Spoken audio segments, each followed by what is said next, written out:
टीका लगने के बाद भी सुरक्षा को अपना कर भी मास्क फिर भी लगाना है, 2 गज की दूरी निभाना है, सबको टीका लगवाना है, कोरोना को हराना है। और वैक्सीन लगाने में मुझे किसी तरह की कोई दिक्कत नहीं हुई है। गवर्नमेंट ने काफी अच्छी व्यवस्था की हुई है यहाँ पर, और मैं सबसे यही कहूँगा कि सभी को वैक्सीन लगवानी चाहिए। और उसमें कोई भी ऐसा दर्द या कोई ऐसी चिंता वाली विषय की बात नहीं है। मैंने टीका लगवाया है जीत का, आप भी लगवाइए। टीका ही दिलाएगा जीत, टीका जीत। आज मैंने कोरोना से जीतने के लिए टीका लगवाया, आप लोग भी लगवाएं, सुरक्षित रहें। मैंने लगाया है टीका जीत का, आप भी लगवाइए। चलो टीका लगवाएं, कोरोना को हराएं। निःशुल्क टीकाकरण अभियान में 18 वर्ष से अधिक उम्र वालों के लिए टीका लगवाकर सुरक्षा कवच बनाएं। women.gov.in पर रजिस्ट्रेशन करवाएं। सूचना एवं जनसंपर्क विभाग उत्तर प्रदेश द्वारा जनहित में जारी। कम ब्रेक और ज्यादा खबरों के साथ देखिए ANB news in channel number पर।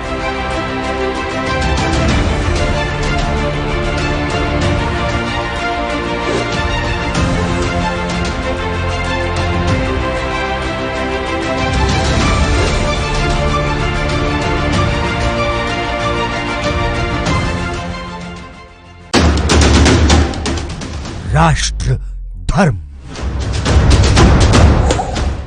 रात 8 बजे सिर्फ ANB न्यूज पर।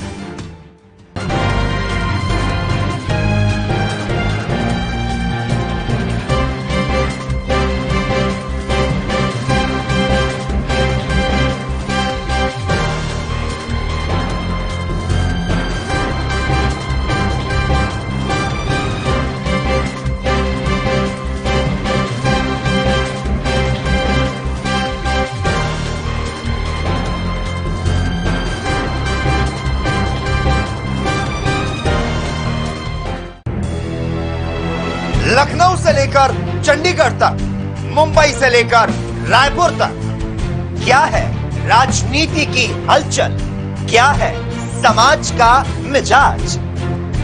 राजधानी लाइव, हमारी नजर, आपका फैसला, हर रोज सुबह 8 बजे सिर्फ ANB।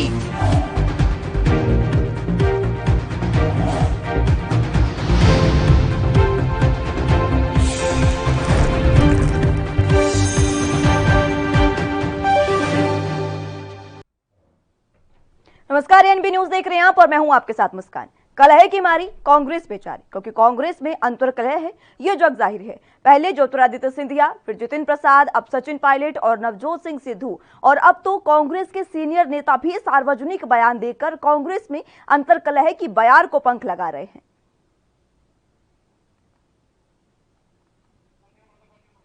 तो चलिए अब बात करते हैं सीनियर नेता की, जिन्होंने कपिल सिब्बल के बयान से सियासी पारा एक बार फिर से हाई हो गया है। एक इंटरव्यू में सिब्बल ने कुछ ऐसी बातें कह दी है कि खुद कांग्रेस के ही बड़े नेता उनसे कुछ खफा नजर आने लगे हैं।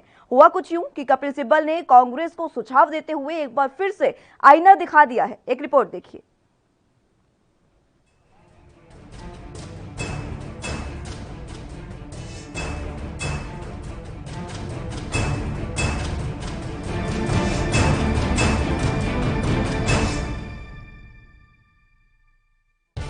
कांग्रेस की अंतर्कलह अब मतभेद और गुटबाजी में बदलती हुई दिखाई दे रही है। सब जानते हैं कि कांग्रेस इस वक्त बुरे दौर से गुजर रही है, लेकिन शायद कांग्रेस हाईकमान ये बात नहीं जानता। तभी तो देखिए, बार बार कांग्रेस को बुरे दौर से निकालने के लिए वरिष्ठ नेताओं को बागी होना पड़ता है। अब इसे बागी कह लीजिए या सुझाव देना, लेकिन बात तो एक ही है, क्योंकि एक बार फिर कांग्रेस को आईना दिखाने के लिए एक बड़े नेता को मैदान में उतरना पड़ा है। राहुल गांधी के करीबी कई बड़े नेताओं को पार्टी छोड़ने के बाद फिर से पार्टी के भीतर ही कई सवाल उठने लगे हैं, और इन सवालों को और बल तब मिला जब कांग्रेस के सीनियर नेता कपिल सिब्बल ने रविवार को पार्टी नेतृत्व पर सवाल उठा दिए। कांग्रेस के G23 ग्रुप में शामिल कपिल सिब्बल पहले भी पार्टी लीडरशिप पर विचार की मांग कर चुके हैं, और अब फिर से एक इंटरव्यू के जरिए उन्होंने पार्टी को आईना दिखाया। सिब्बल ने कहा है कि देश में सियासी विकल्प की कमी है, देश को मजबूत विश्वसनीय विपक्ष की जरूरत है। उन्होंने ये भी कहा कि पार्टी में सुधार की जरूरत है। कांग्रेस को सक्रियता और सार्थकता दिखाने की जरूरत है। भारत को पुनरुत्थानवादी कांग्रेस की जरूरत है, ताकि ये दिखाया जा सके कि कांग्रेस अब जड़ता की स्थिति में नहीं है। कांग्रेस को जल्द संगठनात्मक चुनावों की जरूरत है। केंद्र और राज्य स्तर पर व्यापक सुधारों की जरूरत भी कपिल सिब्बल ने बताई। साथ ही अनुभव और युवाओं के बीच संतुलन बनाने की बात भी उन्होंने कही। उन्होंने जोर देते हुए कहा कि बीजेपी का कोई राजनीतिक विकल्प फिलहाल मौजूद नहीं। सिब्बल के सार्वजनिक रूप से इस तरह के बयान पर पार्टी आलाकमान थोड़ा नाराज दिखाई दे रहा है, लेकिन साथ ही सहयोगी दल से भी प्रतिक्रियाएं आनी शुरू हो गई है। हाल ही में 5 राज्यों में हुए विधानसभा चुनाव में एक भी जगह कांग्रेस को बड़ी कामयाबी नहीं मिली। बंगाल में तो उसे एक भी सीट नहीं मिली। असम में पार्टी को बीजेपी गठबंधन के सामने लगातार दूसरी बार हार झेलनी पड़ी। केरल में वो सत्ताधारी लेफ्ट फ्रंट से पार नहीं पा सके और तमिलनाडु में कांग्रेस सरकार में है, लेकिन वहां बड़ी पार्टी डीएमके है। अब देखना यही होगा कि चुनाव से सीख कर और सिब्बल के सुझावों पर अमल कर कांग्रेस पार्टी के लिए आत्ममंथन करना कितना अहम होता है, या हालात पहले जैसे ही रहने वाले हैं। Bureau report, ANB news.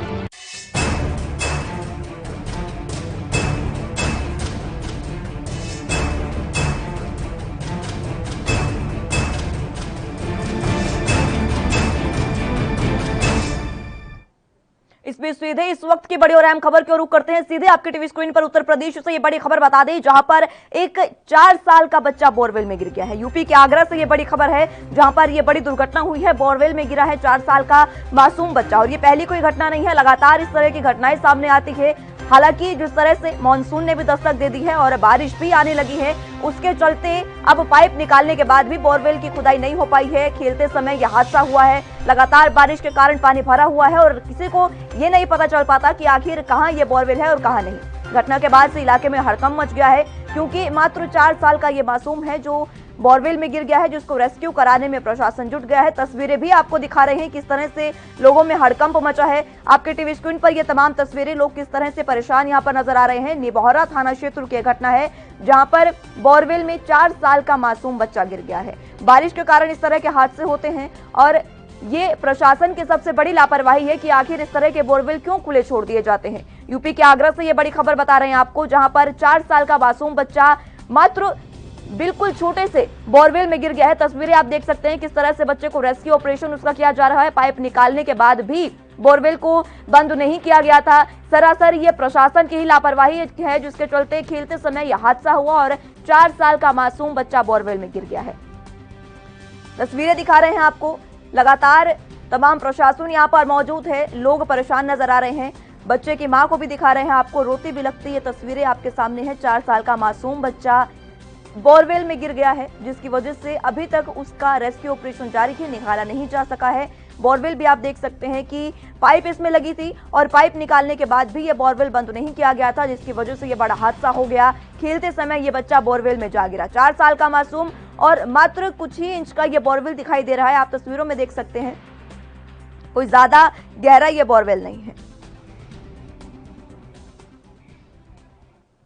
चलिए, संवाददाता आगरा से मनीष जैन हमारे साथ जुड़ चुके हैं। मनीष, ये जो हादसा हुआ है, ये बच्चा जो गिरा है बोरवेल में, फिलहाल प्रशासन की कार्रवाई कहां तक पहुंची है? देखिए, अभी सेना का इंतजार किया जा रहा है और ये देखा गया है कि इस तरह के केसेस में जो है, जो स्थानीय प्रशासन है वो असहाय हो जाता है। तो हमेशा जब भी इस तरह की घटना होती है तो सेना की मदद ली जाती है। जिला प्रशासन ने सेना को सूचित कर दिया है। अब इंतजार किया जा रहा है, क्योंकि मनीष, फिलहाल बोरवेल में जिस तरह से बच्चा गिरा है, क्या बच्चे की अभी कोई जानकारी मिल पाई है? बच्चा स्वस्थ है इस समय? हाँ, बच्चा इस समय स्वस्थ है। मतलब उसकी आवाज या सांस, जो भी उनके तरीके हैं, उससे बच्चा जिंदा है और बच्चा स्वस्थ है। लेकिन यही लोगों में एक परेशानी का विषय है कि भाई कि अगर इसको जल्दी नहीं निकाला गया, क्योंकि 4 साल का बच्चा है, तो इसलिए सबके हाथ पैर फूले हुए हैं और सभी लोगों की ये कोशिश है कि बच्चे को जल्द से जल्द निकाला जाए। सभी लोग लगे हुए हैं। मनीष, सेना को आगाह कर दिया गया है, कब तक सेना के पहुंचने की यहाँ पर आशंका जताई जा रही है? क्योंकि बच्चा देखिए बहुत मासूम है, जल्द से जल्द इसका रेस्क्यू करना जरूरी है। आपने बिल्कुल सही कहा। बिल्कुल, मतलब क्योंकि काफी देर हो गई है, तो इसलिए सेना पहुंचने वाली है। बिल्कुल, जो देर हो रही है वो देर हो रही है और बिल्कुल प्रशासन भी बिल्कुल इस बात पे तत्पर है कि बिल्कुल बच्चे को फटाफट निकाला जाए और सेना शायद कुछ ही समय में पहुंच जाएगी, जल्दी पहुंच जाएगी। मनीष, परिजनों का क्या कहना है इसको लेकर, क्योंकि सरासर ये जो लापरवाही वो प्रशासन की ही देखने को मिली है? बिल्कुल सही कहा आपने, इसको लेके शासन स्तर से, ये आपने बहुत अच्छा सवाल किया। सबसे बड़ी बात है कि इंस्ट्रक्शंस दिए गए हैं कि जो भी बोरिंग करता है या जल निगम है या जो भी संबंधित विभाग है, ये उसकी जिम्मेदारी होगी। और अब देखना ये होगा कि खबर का असर कितना होता है। जो भी विभाग है उसका अधिकारी निलंबित होना चाहिए, बर्खास्त होना चाहिए, ये वहाँ ग्रामीणों की मांग है। क्योंकि इस तरह के पहले जो केसेस हुए हैं उसके बाद जिला प्रशासन और शासन स्तर पर ये सख्त हिदायत दी है कि बिल्कुल मनीष, पहले भी ऐसे तमाम केसेस आ चुके हैं, लेकिन प्रशासन ने अभी तक इन केसों से कोई सीख नहीं लिया। बहरहाल बहुत शुक्रिया आपका हमारे साथ जुड़ने के लिए और तमाम जानकारी के लिए।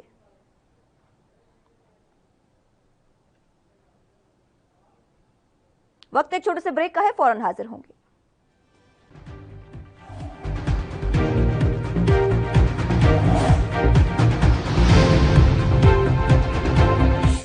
कोरोना वायरस ਨੂੰ ਅਸੀਂ ਤਾਂ ਹੀ ਹਰਾ ਸਕਦੇ ਹਾਂ ਜੇਕਰ ਅਸੀਂ ਆਪਣੇ ਵੱਧ ਤੋਂ ਵੱਧ ਟੈਸਟ ਕਰਵਾਵਾਂਗੇ ਤੇ ਵੈਕਸੀਨੇਸ਼ਨ ਲਗਵਾਵਾਂਗੇ। जैसे थोनू कोई थोड़ी बीमारी भी लगे, थोनू लगे कि मैनू मेरी छाती च दर्द है या मैनू खांसी हो गई या मैनू जुकाम हो गया या मेरा बदन दर्द है, तुसी वेट ना करो, टेस्ट कराओ। ਪੰਜਾਬ ਸਰਕਾਰ ਵੱਲੋਂ ਕੋਰੋਨਾ ਵਾਇਰਸ ਨਾਲ ਨਜਿੱਠਣ ਲਈ ਪੰਜਾਬ ਦੇ ਪਿੰਡਾਂ ਵਿੱਚ ਵੈਕਸੀਨੇਸ਼ਨ ਡਰਾਈਵ ਚਲਾਈ ਗਈ ਹੈ ਤਾਂ ਜੋ 18 ਸਾਲ ਤੋਂ ਉੱਪਰ ਦੇ ਸਾਰੇ ਲੋਕ ਜਲਦ ਤੋਂ ਜਲਦ ਆਪਣੀ ਵੈਕਸੀਨੇਸ਼ਨ ਕਰਵਾ ਸਕਣ। ਪੂਰੇ ਪੰਜਾਬ ਦੇ ਪਿੰਡਾਂ ਲਈ ਕੋਵਿਡ ਟੈਸਟਿੰਗ ਕੇਂਦਰ ਸਥਾਪਿਤ ਕੀਤੇ ਗਏ ਨੇ। ਜੇਕਰ ਤੁਹਾਨੂੰ ਬੁਖਾਰ ਜ਼ੁਕਾਮ ਜਿਹੇ ਲੱਛਣ ਮਹਿਸੂਸ ਹੁੰਦੇ ਹਨ ਤਾਂ ਤੁਰੰਤ ਆਪਣਾ ਕੋਰੋਨਾ ਵਾਇਰਸ ਦਾ ਟੈਸਟ ਕਰਵਾਓ। ਕੋਰੋਨਾ ਸੰਬੰਧੀ ਜਾਣਕਾਰੀ ਲਈ 104 ਹੈਲਪਲਾਈਨ ਤੇ ਕਾਲ ਕਰੋ। तो तुसी प्लीज इस गल तो हुण मेरी गल मनो कि आपां पंजाब नूं बचाउणा है, अपने परिवारां नूं बचाउणा है, अपने पिंड नूं बचाउणा है, तुसी अपने मुहल्लिਆਂ नूं बचाउणा है। तुसी जो दस्सिया डॉक्टरां ने करो। हिदायतां दी पालना करके आओ मिल के करिए कोरोना ते फतेह। यही है साडा मिशन फतेह।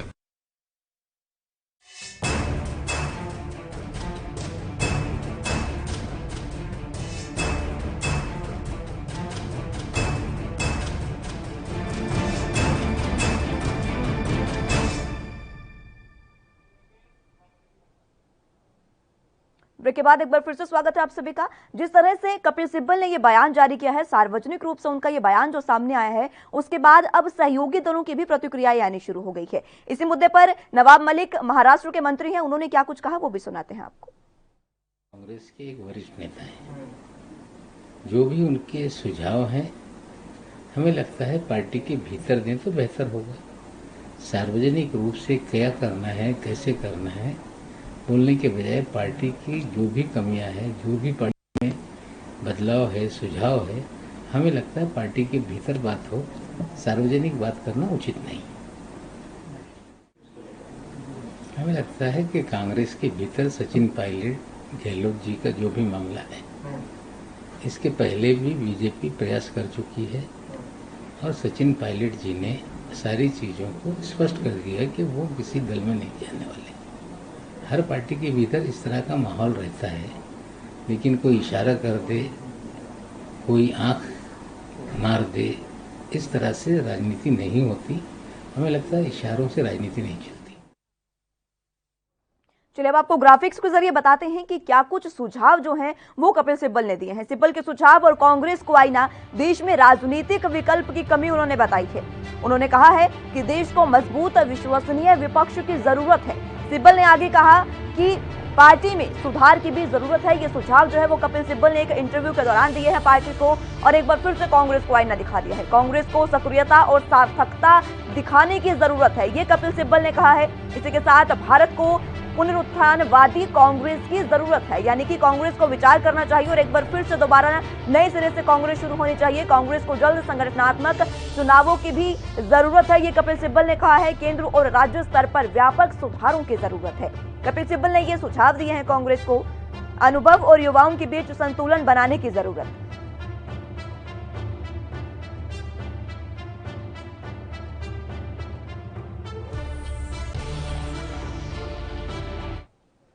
इसी मुद्दे पर चर्चा करने के लिए हमारे साथ तमाम गेस्ट मौजूद हैं, उनसे भी आपका मुखातिब करा दें, लेकिन उससे पहले वक्त एक छोटे से ब्रेक का है। ब्रेक के उस पार आपको गेस्ट से भी रूबरू कराएंगे और उनसे चर्चा का दौर शुरू करेंगे।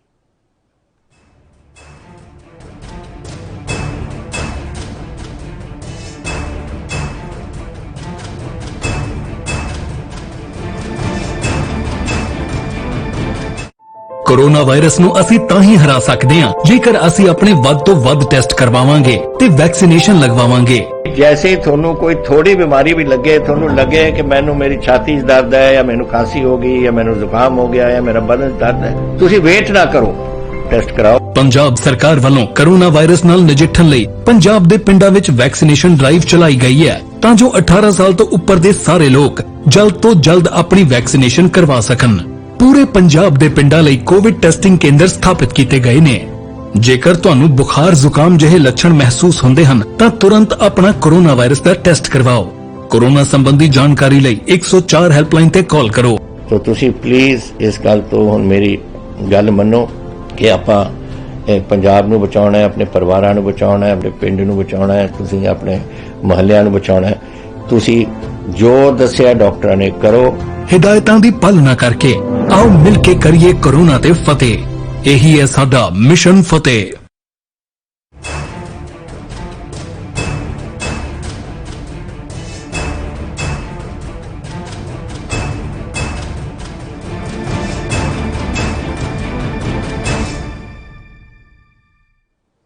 ब्रेक के बाद एक बार फिर से स्वागत है आप सभी का। चर्चा करने के लिए हमारे साथ गेस्ट मौजूद हैं, उनसे आपका रूबरू उनसे करवा देते हैं। प्रदीप भटनागर जी हमारे साथ बीजेपी से मौजूद है, बहुत स्वागत है सर आपका।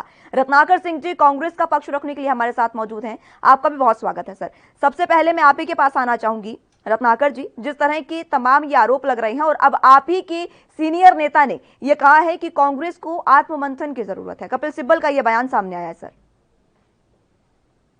देखिए, ये आत्ममंथन की बात और जो आरोप की बात है, ये इसको दूसरे अगर परिदृश्य में देखें तो इसको सुझाव कहा जा सकता है।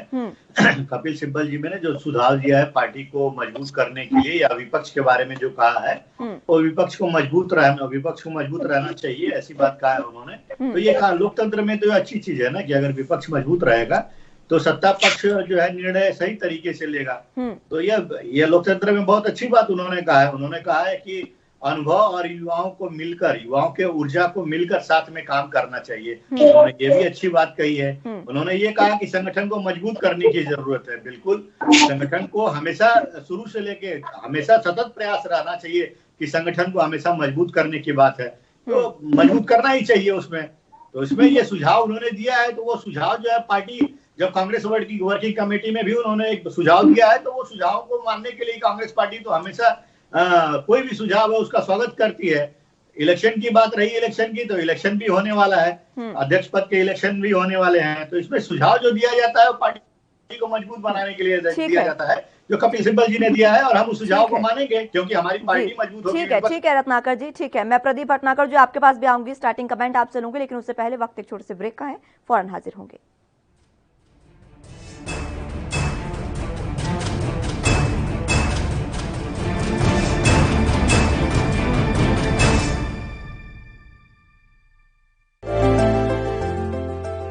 ਅੱਜ ਸਿਰਫ ਦੇਸ਼ ਹੀ ਨਹੀਂ ਬਲਕਿ ਪੂਰੀ ਦੁਨੀਆ ਹੀ ਕੋਰੋਨਾ ਤੋਂ ਜੂਝ ਰਹੀ ਹੈ। ਜਿੱਥੇ ਪਹਿਲੀ ਲਹਿਰ ਦੇ ਵਿੱਚ ਦੇਸ਼ ਦੇ ਨਾਲ ਹੀ ਪੰਜਾਬ ਨੇ ਵੀ ਸੰਘਰਸ਼ ਕੀਤਾ, ਉੱਥੇ ਹੀ ਦੂਜੀ ਲਹਿਰ ਵਿੱਚ ਪੰਜਾਬ ਦੀ ਕੈਪਟਨ ਅਮਰਿੰਦਰ ਸਿੰਘ ਸਰਕਾਰ ਨੇ ਠੋਸ ਫੈਸਲੇ ਲਏ ਨੇ ਤਾਂ ਜੋ ਕੋਰੋਨਾ ਦੇ ਫੈਲਾਅ ਨੂੰ ਰੋਕਿਆ ਜਾ ਸਕੇ। ਇਨ੍ਹਾਂ ਸਭ ਤੋਂ ਇਲਾਵਾ ਜੇ ਅਸੀਂ ਗੱਲ ਕਰੀਏ ਜ਼ਿਲ੍ਹਿਆਂ ਦੀ ਤਾਂ ਸਰਹੱਦੀ ਜ਼ਿਲ੍ਹਾ ਗੁਰਦਾਸਪੁਰ ਉਹਨਾਂ ਜ਼ਿਲ੍ਹਿਆਂ ਦੇ ਵਿੱਚ ਸ਼ਾਮਿਲ ਹੈ ਜਿੱਥੇ ਸਿਹਤ ਸੇਵਾਵਾਂ ਨੇ ਆਪਣਾ ਲੋਹਾ ਮਨਵਾਇਆ ਹੈ ਅਤੇ ਇਸ ਦਾ ਨਤੀਜਾ ਇਹ ਹੈ ਜਦੋਂ ਦੇਸ਼ ਦੇ ਹੋਰਨਾਂ ਜ਼ਿਲ੍ਹਿਆਂ ਵਿੱਚ ਕੋਰੋਨਾ ਦੇ ਕੇਸ ਵਧ ਰਹੇ ਸਨ ਤਾਂ ਦੂਜੇ ਪਾਸੇ ਗੁਰਦਾਸਪੁਰ 'ਚ ਕੋਰੋਨਾ ਦਾ ਗ੍ਰਾਫ ਲਗਾਤਾਰ ਡਿੱਗ ਰਿਹਾ ਸੀ। ਦਰਅਸਲ ਗੁਰਦਾਸਪੁਰ ਜ਼ਿਲ੍ਹੇ 'ਚ ਕੋਰੋਨਾ ਤੋਂ ਨਿਪਟਣ ਲਈ ਪੰਜਾਬ ਸਰਕਾਰ ਦੇ ਹੁਕਮਾਂ ਅਨੁਸਾਰ ਸਿਹਤ ਵਿਭਾਗ ਵੱਲੋਂ ਠੋਸ ਕਦਮ ਚੁੱਕੇ ਗਏ ਨੇ। ਇੱਥੇ ਸਿਹਤ ਵਿਭਾਗ ਵੱਲੋਂ 13 ਆਈਸੋਲੇਸ਼ਨ ਵਾਰਡ ਬਣਾਏ ਗਏ ਜਿੱਥੇ ਸਰਕਾਰੀ, ਪ੍ਰਾਈਵੇਟ ਤੇ ਆਰਮੀ ਹਸਪਤਾਲਾਂ 'ਚ 265 ਆਕਸੀਜਨ ਬੈੱਡ ਲਗਾਏ ਗਏ ਨੇ। ਜ਼ਿਲ੍ਹੇ ਵਿੱਚ ਵੈਕਸੀਨੇਸ਼ਨ ਦਾ ਕੰਮ ਵੀ ਜਾਰੀ ਹੈ ਅਤੇ ਲੋਕ ਵੀ ਟੀਕਿਆਂ ਨੂੰ ਲੈ ਕੇ ਆਪਣੀ ਰਜਿਸਟ੍ਰੇਸ਼ਨ ਕਰਵਾ ਰਹੇ ਨੇ। ਸਿਹਤ ਵਿਭਾਗ ਵੱਲੋਂ 18 ਤੋਂ 44 ਅਤੇ 45 ਸਾਲ ਤੋਂ ਉੱਪਰ ਉਮਰ ਵਾਲਿਆਂ ਦਾ ਟੀਕਾਕਰਨ ਕੀਤਾ ਜਾ ਰਿਹਾ ਹੈ। ਜ਼ਿਲ੍ਹੇ ਵਿੱਚ ਕੁੱਲ 217 ਸੈਂਟਰ ਸਥਾਪਿਤ ਕੀਤੇ ਗਏ ਨੇ ਜਿੱਥੇ ਰੋਜ਼ਾਨਾ 4000 ਦੇ ਕਰੀਬ ਕੋਰੋਨਾ ਟੈਸਟ ਕੀਤੇ ਜਾ ਰਹੇ ਨੇ। ਇਸ ਤੋਂ ਇਲਾਵਾ ਸਿਹਤ ਵਿਭਾਗ ਵੱਲੋਂ ਹੋਮ ਕੁਆਰੰਟਾਈਨ ਮਰੀਜ਼ਾਂ ਲਈ ਫਤਿਹ ਕਿੱਟ ਵੀ ਭੇਜੀ ਜਾ ਰਹੀ ਹੈ।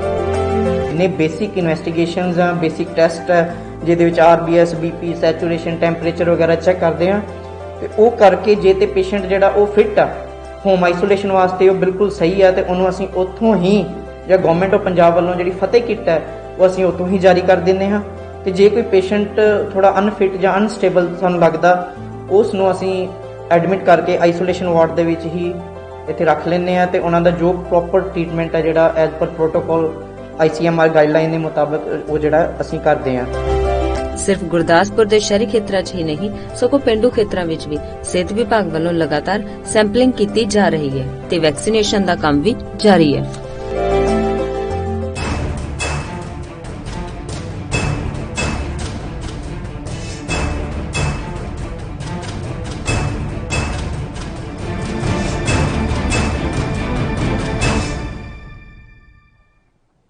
चलिए ब्रेक के बाद एक बार फिर से स्वागत है आप सभी का। सीधे रू गेस्ट की ओर कर लेते हैं। प्रदीप भटनागर जी, आपसे मैं आपका स्टार्टिंग कमेंट लेना चाहूंगी। जिस तरह से कपिल सिब्बल ने ये बयान अपना जारी किया है, एक इंटरव्यू में उन्होंने कहा है कि कांग्रेस को आत्ममंथन की जरूरत है, आप किस तरह से देखते हैं सर इसको? जी देखिए, मैं पहले तो देखिए कांग्रेस का अंदरूनी मामला है, मैं ज्यादा टीका टिप्पणी करता अच्छा नहीं लगूंगा पहली चीज। और ये अनुभव जो मैं अपने बारे में बताया है वो और पार्टियों को भी निर्भर करता है, उन्हें ये चीज में अख्तियार करनी चाहिए। देखिए गुलाम नबी आजाद जी जिस समय रिटायर हुए राज्यसभा से, देखिए कितने दुखी थे और अपने स्टेटमेंट में उन्होंने क्या कहा कि कांग्रेस को एक जो है एक मजबूत नेतृत्व की जरूरत है। और गुलाम नबी आजाद साहब की बात को आज कई महीने हुए हैं स्टेटमेंट दी हुए, उस पर भी कोई फॉलो नहीं किया। ये जो कांग्रेस पार्टी के बुजुर्ग वर्ग थे जिन्होंने कांग्रेस पार्टी को नेतृत्व किया, आगे बढ़ने का, ज्ञान दिया, लोगों को लाने का, सरकार बनाने का, गठबंधन करने का, आज उनको कहीं दरकिनार कर दिया गया है। ऐसा लगता है उनकी बेइज्जती की जाती है। श्री राहुल गांधी जी बदतमीजी बोलते हैं। आपने और हमने देखा मीडिया के माध्यम से कि प्रधानमंत्री आदरणीय मनमोहन सिंह जी बैठे हैं, जिस कुर्सी पे उन्हें उठा के बराबर वाली कुर्सी बैठाया जाता है और सोनिया जी को दूसरी कुर्सी बैठाया जाता है कि आप इधर आ जाइए और साइड में आ जाइए। हमने वो भी देखा कि लोकसभा में प्रधानमंत्री जी एंट्री कर रहे माननीय मनमोहन सिंह। ठीक है प्रदीप जी, मैं माफी चाहूंगी आपसे आपको रोकने के लिए, लेकिन वक्त एक छोटे से ब्रेक का है। ब्रेक के उस पार चर्चा एक बार फिर से शुरू करेंगे।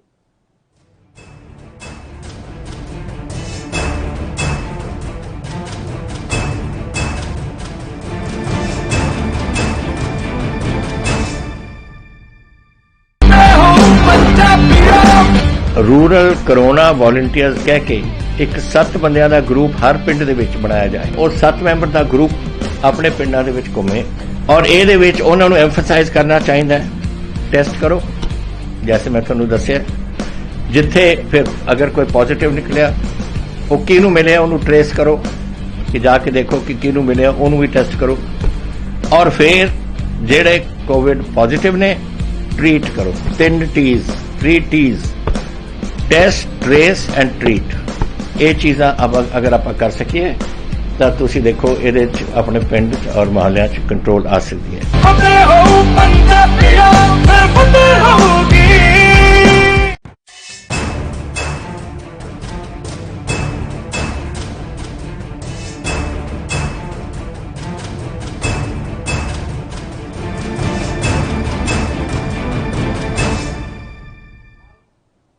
ब्रेक के बाद फिर से स्वागत है आप सभी का। चलिए अब एक बार फिर से ग्रुप का गेस्ट का कर लेते हैं। प्रदीप जी, आप अपनी बात पूरी कर रहे थे सर, उसके साथ साथ मैं ये भी पूछना चाहूंगी आपसे कि जिस तरह से उनको दरकिनार किया गया है, कांग्रेस में वाकई मंथन की जरूरत है? हाँ बिल्कुल, देखिए कांग्रेस को बिल्कुल मंथन की जरूरत है।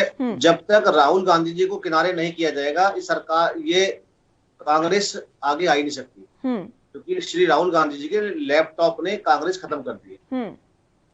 कांग्रेस को आज जो है जितने भी बुजुर्ग नेता है उन्हें रिस्पेक्ट और इज्जत की जरूरत है। ठीक है, जो गांधी परिवार नहीं करता है। रत्नाकर जी, आपके पास आना चाहूंगी, आखिर ऐसा क्यों हो रहा है सर कि कांग्रेस जो सबसे पुरानी पार्टी थी वो इस तरह से अब बिखरती नजर आ रही है? देखिए कांग्रेस पार्टी में राहुल गांधी जी एक मजबूत स्तंभ की तरह है और वो अपना काम बखूबी निभाते आ रहे हैं। जिस तरह से आपने देखा होगा कि आज पार्टी के जो नीतियां हैं या कुप्रबंधन है या जो गलत रणनीतियां हैं उसके खिलाफ किस तरह से राहुल गांधी जी ने टीवी पे आके चाहे सड़कों पे उतर करके किस तरह से सच्चाई को जनता के सामने ला दिया है। अभी आपने देखा भी होगा कि 3-4 महीने के अंदर जितनी भी मांगे वो करते आ रहे थे सारी सरकार ने पूरा कर दिया है। चाहे वह वैक्सीन में GST कम करने का मामला हो वो भी सरकार ने कर दिया है, चाहे ऑक्सीजन देने की मामला हो, बेड का मामला हो, कोरोना में जो भी मांगे उन्होंने किया सरकार ने उन मांगों पर विचार किया और उसको पूरा किया। तो राहुल गांधी जी अपना काम बखूबी करते आ रहे हैं। यह भारतीय जनता पार्टी का एक मकसद रहा है। समझिए, मकसद ये है कि संगठन में एक मजबूत स्तंभ की तरह है गांधी परिवार, और ये चाहते हैं कि उन पे गलत आरोप लगा के उस स्तंभ को किसी तरह से तोड़ देना। लेकिन आप ही की पार्टी के सीनियर नेता है, वरिष्ठ नेता है कपिल सिब्बल जी, रत्नाकर जी, उन्होंने कहा है कि फिलहाल बीजेपी का विकल्प कोई नहीं है राजनीतिक में।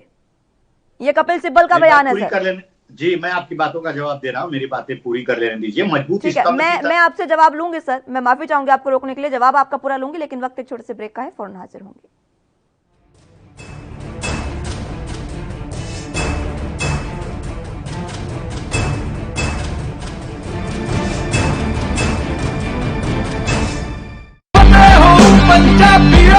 फतेह किट ਦਿੱਤੇ ਨੇ ਕਿ ਤੁਹਾਨੂੰ ਕਿਤੇ ਜਾਣ ਦੀ ਲੋੜ ਨਹੀਂ। ਅਗਰ ਤੁਸੀਂ ਪੋਜ਼ਿਟਿਵ ਹੋ, ਸਟੇਜ 1 ਦੇ ਵਿੱਚ ਹੋ, ਲੈਵਲ 1 ਦੇ ਵਿੱਚ ਹੋ, ਆਪਣੇ ਘਰ ਜਾਓ, ਫਤਿਹ ਕਿਟ ਤੁਹਾਨੂੰ ਮਿਲ ਜੂਗਾ।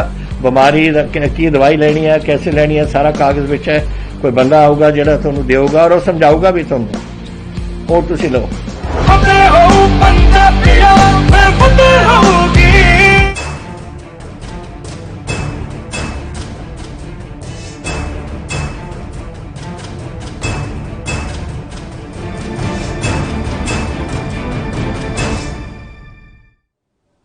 ब्रेक के बाद एक बार फिर से स्वागत है आप सभी का। सीधे रुख गेस्ट की ओर कर लेते हैं। रत्नाकर जी, आप ही का मैं रुख करना चाहूंगी। आप ही से मैं जानना चाह रही थी सर कि आखिर क्यों इस तरह की स्थिति देखने को मिल रही है कि आप ही के सीनियर नेता जो हैं वो इस तरह के बयानबाजी कर रहे हैं।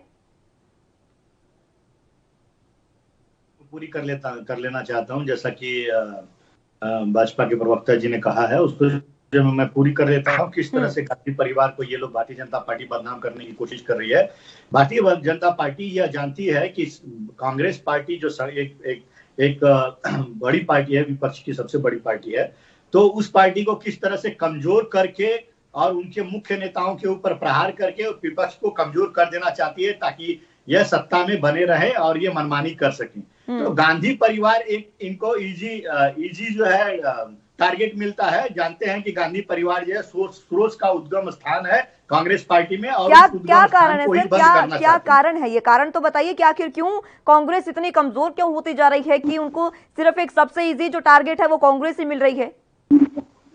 देखिए, इनको मालूम है, मैं यही बताना चाहता हूँ, इनको पता है कि अगर गांधी परिवार पे ये हमला करेंगे, गांधी परिवार को बदनाम करेंगे, तो गांधी परिवार टूट जाएगा और यह कांग्रेस पार्टी अपने आप कमजोर होती चली जाएगी, या इस तरह से मामले को। तो ये तो कांग्रेस की कमजोरी है सर। ठीक है रत्नाकर जी, आपने अपनी बातों में खुद ही बता दिया कि ये कांग्रेस की कमजोरी है कि अगर कोई आपके बीच में फूट डालने की कोशिश करेगा तो आप बिखर जाएंगे। प्रदीप भटनागर जी, ठीक है, देखिए ये बदनाम करने की कोशिश करते हैं। मैं रत्नाकर जी आपको डाटा दिखाता हूँ, सुनिए। मैं इनकी बातों को भी बता देता हूँ। गांधी परिवार को टारगेट किस तरह से बदनाम कर रहे हैं, ये किस तरह से बदनाम कर रहे हैं, मैं आपको बता देता हूँ। मैं पहले एक बार प्रदीप जी का एक बार कमेंट ले ले, मैं आऊंगी रत्नाकर जी आपके पास। जी हमें किसी परिवार को या किसी राजनीतिक पार्टी को बदनाम करने का कोई शौक नहीं है। पहले चीज, हम भी विपक्ष में रहे हैं और हमने भी सवाल पूछे हैं, और सवाल पूछना विपक्ष में बैठ के अधिकार है। हमने आपसे पूछा 2G घोटाला क्यों हुआ, आपने नहीं बताया। 3G आपने नहीं बताया। आपने कोल घोटाला आपने नहीं बताया, ठीक है। आपने जल संसाधन घोटाला आपने नहीं बताया। चीनी घोटाला आपने नहीं बताया। जमीन घोटाला आपने नहीं बताया। जीजाजी का घोटाला आपने नहीं बताया। अगर हम पूछते हैं तो इसका मतलब ये गांधी परिवार बदनाम है। अगर गांधी परिवार बदनाम है तो अपने कर्मों से बदनाम है। बताइए ना, जमानत पे क्यों है दोनों? मनी लॉन्ड्रिंग का केस क्यों चल रहा है उन पे, बताइए ना। और राहुल जो वाड्रा जी है उन पे क्यों चल रहा है?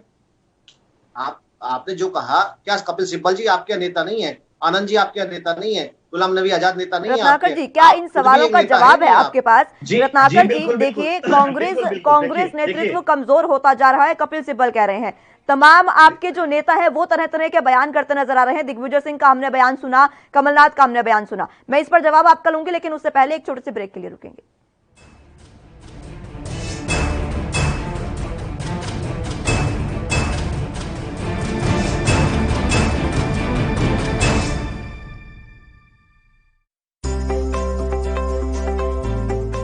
ਦੇਸ਼ ਦੇ ਨਾਲ ਹੀ ਪੂਰੇ ਪੰਜਾਬ ਵਿੱਚ ਵੀ ਕੋਰੋਨਾ ਵੈਕਸੀਨੇਸ਼ਨ ਮੁਹਿੰਮ ਪੂਰੇ ਜ਼ੋਰਾਂ ਤੇ ਹੈ। ਜਿੱਥੇ ਬਜ਼ੁਰਗ ਲਾਈਨਾਂ 'ਚ ਲੱਗ ਕੇ ਵੈਕਸੀਨ ਲਗਵਾ ਰਹੇ ਨੇ ਤੇ ਉੱਥੇ ਹੀ ਯੂਥ ਵੀ ਵੱਧ ਚੜ ਕੇ ਵੈਕਸੀਨ ਲਗਵਾਉਣ ਲਈ ਅੱਗੇ ਆ ਰਹੇ ਨੇ।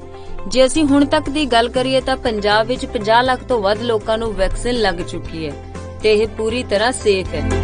ਜਿਸ ਹਿਸਾਬ ਨਾਲ ਕੋਵਿਡ-19 ਦੇ ਵਾਇਰਸ ਨੂੰ ਆਪਾਂ ਸਟੱਡੀ ਕੀਤਾ ਹੈ ਉਹਦੇ ਵਿੱਚ ਵੈਕਸੀਨੇਸ਼ਨ ਇੱਕ ਬਹੁਤ ਹੀ ਸਕਸੈਸਫੁਲ ਟ੍ਰੀਟਮੈਂਟ ਸਟ੍ਰੈਟਜੀ ਹੈ, ਸਾਰਿਆਂ ਨੂੰ ਹੀ ਲਗਵਾਉਣੀ ਚਾਹੀਦੀ ਹੈ। ਜਿੱਥੇ ਇੱਕ ਪਾਸੇ ਪੂਰੇ ਦੇਸ਼ ਦੇ ਨਾਲ ਹੀ ਪੰਜਾਬ ਵਿੱਚ ਵੀ ਵੈਕਸੀਨ ਲੱਗ ਰਹੀ ਹੈ ਤੇ ਉੱਥੇ ਹੀ ਦੂਜੇ ਪਾਸੇ ਕੁਝ ਲੋਕ ਵੈਕਸੀਨ ਨੂੰ ਲੈ ਕੇ ਅਫਵਾਹਾਂ ਉਡਾ ਰਹੇ ਨੇ, ਪਰ ਇਨ੍ਹਾਂ ਅਫਵਾਹਾਂ ਤੇ ਡਾਕਟਰਾਂ ਦੇ ਨਾਲ ਹੀ ਆਮ ਲੋਕਾਂ ਨੇ ਵੀ ਵੈਕਸੀਨ ਲਗਵਾ ਕੇ ਬ੍ਰੇਕ ਲਗਾਈ ਹੈ। ਅਫਵਾਹਾਂ ਤੋਂ ਬਚੋ, ਏਦਾਂ ਦੀ ਕੋਈ ਗੱਲ ਨਹੀਂ ਆ, ਅੱਗੇ ਵੱਧ ਕੇ ਇੰਜੈਕਸ਼ਨ ਲਵਾਉਣਾ ਚਾਹੀਦਾ। ਪਰ ਹੁਣ ਦੇਖ ਲਓ ਤੁਸੀਂ ਲਾਈਨਾਂ 'ਚ ਲੋਕੀ ਲੱਗੇ ਹੋਏ ਕਿ ਇੰਜੈਕਸ਼ਨ ਲਵਾ ਦਿਓ, ਪਰ ਉਹ ਪਾਗਲ ਥੋੜੀ ਜਿਹੜੇ ਲਾਈਨਾਂ 'ਚ ਲੱਗੇ ਹੋਏ ਆ ਇੰਜੈਕਸ਼ਨ ਲਵਾਉਣ ਨੂੰ। ਇਸੇ ਤਰ੍ਹਾਂ ਵੈਕਸੀਨ ਲਗਵਾ ਚੁੱਕੀ ਸੁਸ਼ਮਾ ਮੋਦਗਿਲ ਨਾਮ ਦੀ ਇੱਕ ਮਹਿਲਾ ਨੇ ਵੈਕਸੀਨ ਨੂੰ ਪੂਰੀ ਤਰ੍ਹਾਂ ਸੇਫ ਦੱਸਿਆ ਹੈ ਤੇ ਉਹਨਾਂ ਨੇ ਅਪੀਲ ਕਰਦੇ ਹੋਏ ਕਿਹਾ ਕਿ ਸਾਨੂੰ ਸਾਰਿਆਂ ਨੂੰ ਵੈਕਸੀਨ ਲਗਵਾਉਣੀ ਚਾਹੀਦੀ ਹੈ ਕਿਉਂਕਿ ਇਸ ਨਾਲ ਸਾਡਾ, ਸਾਡੀ ਫੈमिली ਦਾ ਤੇ ਦੂਜਿਆਂ ਦਾ ਬਚਾਅ ਹੁੰਦਾ ਹੈ। मेरी लोगों से एक ही अपील है कि वैक्सीन जो है वो एक हमारा अधिकार है और इस अधिकार से हमें पीछे नहीं हटना चाहिए, ये हमें ज़रूर लगवानी चाहिए क्योंकि इसी से हमारे यहाँ जो है बचाव है और बचाव में ही दूसरों का बचाव है। फर्स्टली हम जब खुद का बचाव करते हैं तभी हम अपनी फैमिली का बचाव करते हैं और दूसरों के साथ जब हम मिलते हैं तो शायद इसमें दूसरे पर्सन को भी हम सेफ रखते हैं। ਜ਼ਿਕਰਯੋਗ ਹੈ ਕਿ ਵੈਕਸੀਨ ਦੀ ਪ੍ਰਮਾਣਿਕਤਾ ਨੂੰ ਸਿੱਧ ਕਰਨ ਲਈ ਖੁਦ ਕੈਪਟਨ ਅਮਰਿੰਦਰ ਸਿੰਘ ਵੈਕਸੀਨ ਦੀ ਦੋਨੋਂ ਡੋਜ਼ ਲਗਵਾ ਚੁੱਕੇ ਨੇ ਤੇ ਉਹਨਾਂ ਨੇ ਵੈਕਸੀਨ ਨੂੰ ਪੂਰੀ ਤਰ੍ਹਾਂ ਸੇਫ ਦੱਸਿਆ ਹੈ ਅਤੇ ਉਹਨਾਂ ਨੇ ਸਾਰਿਆਂ ਨੂੰ ਵੈਕਸੀਨ ਲਗਵਾਉਣ ਲਈ ਅਪੀਲ ਵੀ ਕੀਤੀ ਹੈ।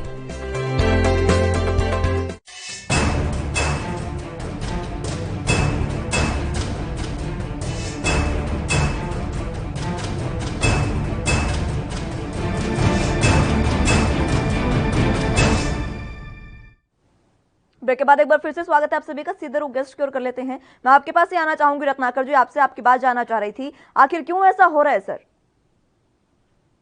देखिए, विपक्ष का काम है सरकार की जो गलत रणनीतियां हैं उसको उजागर करना। अगर हम गलत रणनीतियों को उजागर करते हैं तो या गांधी परिवार पे हमला करते हैं या व्यक्तिगत आरोप लगाते हैं या खुद अपने गिरेबान में जाग के देखें। आज राजस्थान में क्या परिस्थिति है, वहां पे सिंधिया और को किस तरह से पोस्टर में से निकाल दिया गया है।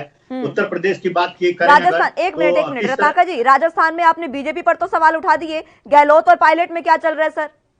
जी वही तो मैं बता रहा हूँ, आप ये खुद अपने गिरेबान में झांकते नहीं। आज उत्तर प्रदेश में देखिए किस तरह से वहां पे हलचल मचा हुआ है, किस तरह से योगी जी और अमित शाह और नरेंद्र मोदी जी के खिलाफ जो है चीजें जो है एक दूसरे से दूर जाती हैं।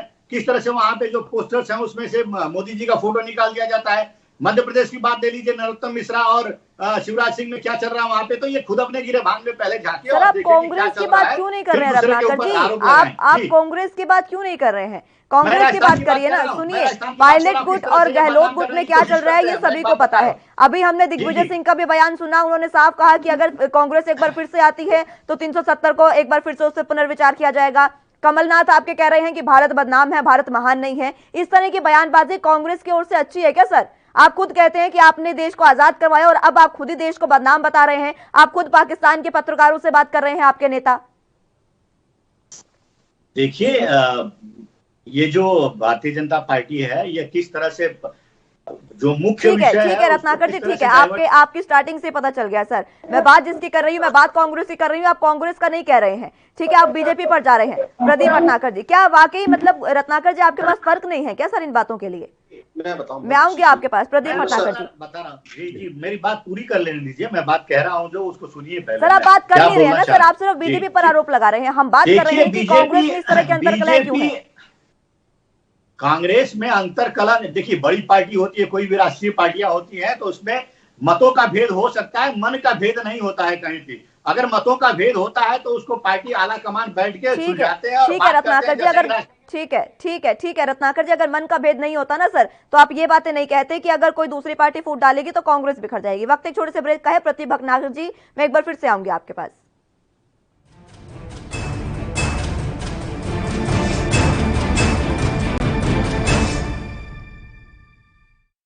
कोरोना वायरस ਨੂੰ ਅਸੀਂ ਤਾਂ ਹੀ ਹਰਾ ਸਕਦੇ ਹਾਂ ਜੇਕਰ ਅਸੀਂ ਆਪਣੇ ਵੱਧ ਤੋਂ ਵੱਧ ਟੈਸਟ ਕਰਵਾਵਾਂਗੇ ਤੇ ਵੈਕਸੀਨੇਸ਼ਨ ਲਗਵਾਵਾਂਗੇ। जैसे ही थोनू कोई थोड़ी बीमारी भी लगे, थोनू लगे कि मैनू मेरी छाती च दर्द है या मैनू खांसी हो गई या मैनू जुकाम हो गया या मेरा बदन दर्द है, तुसी वेट ना करो, टेस्ट कराओ। ਪੰਜਾਬ ਸਰਕਾਰ ਵੱਲੋਂ ਕੋਰੋਨਾ ਵਾਇਰਸ ਨਾਲ ਨਜਿੱਠਣ ਲਈ ਪੰਜਾਬ ਦੇ ਪਿੰਡਾਂ ਵਿੱਚ ਵੈਕਸੀਨੇਸ਼ਨ ਡਰਾਈਵ ਚਲਾਈ ਗਈ ਹੈ। ਤਾਂ ਜੋ 18 ਸਾਲ ਤੋਂ ਉੱਪਰ ਦੇ ਸਾਰੇ ਲੋਕ ਜਲਦ ਤੋਂ ਜਲਦ ਆਪਣੀ ਵੈਕਸੀਨੇਸ਼ਨ ਕਰਵਾ ਸਕਣ। ਪੂਰੇ ਪੰਜਾਬ ਦੇ ਪਿੰਡਾਂ ਲਈ ਕੋਵਿਡ ਟੈਸਟਿੰਗ ਕੇਂਦਰ ਸਥਾਪਿਤ ਕੀਤੇ ਗਏ ਨੇ। ਜੇਕਰ ਤੁਹਾਨੂੰ ਬੁਖਾਰ ਜ਼ੁਕਾਮ ਜਿਹੇ ਲੱਛਣ ਮਹਿਸੂਸ ਹੁੰਦੇ ਹਨ ਤਾਂ ਤੁਰੰਤ ਆਪਣਾ ਕੋਰੋਨਾ ਵਾਇਰਸ ਦਾ ਟੈਸਟ ਕਰਵਾਓ। ਕੋਰੋਨਾ ਸੰਬੰਧੀ ਜਾਣਕਾਰੀ ਲਈ 104 ਹੈਲਪਲਾਈਨ ਤੇ ਕਾਲ ਕਰੋ। तो तुसी प्लीज इस गल तो हुण मेरी गल मनो कि आपां पंजाब नूं बचाउणा है, अपने परिवारां नूं बचाउणा है, अपने पिंड नूं बचाउणा है, तुसी अपने महल्लिਆਂ नूं बचाउणा है। तुसी जो दस्सिया डॉक्टरां ने करो। हिदायतां दी पालना करके आओ मिल के करिए कोरोना ते फतेह। यही है साडा मिशन फतेह।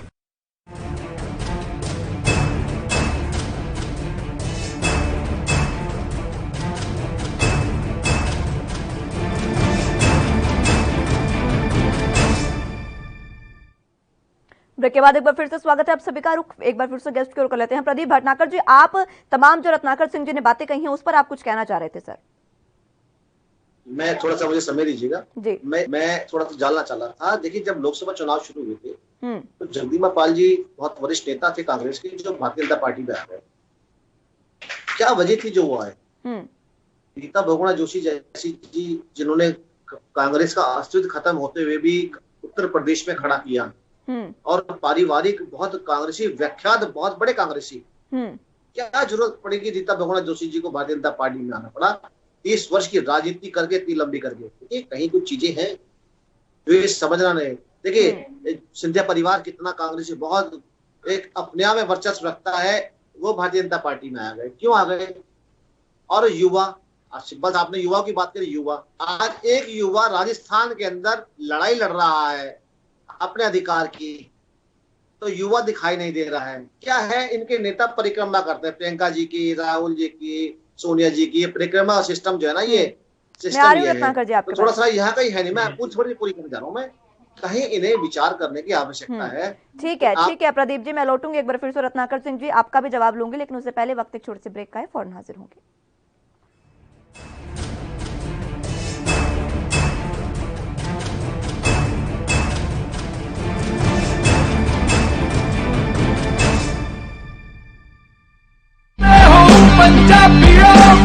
वैक्सीन जरूर करवानी है। तुसी थोड़ी एंटीबॉडीज ਵਧਾਉਣੇ ਨੇ।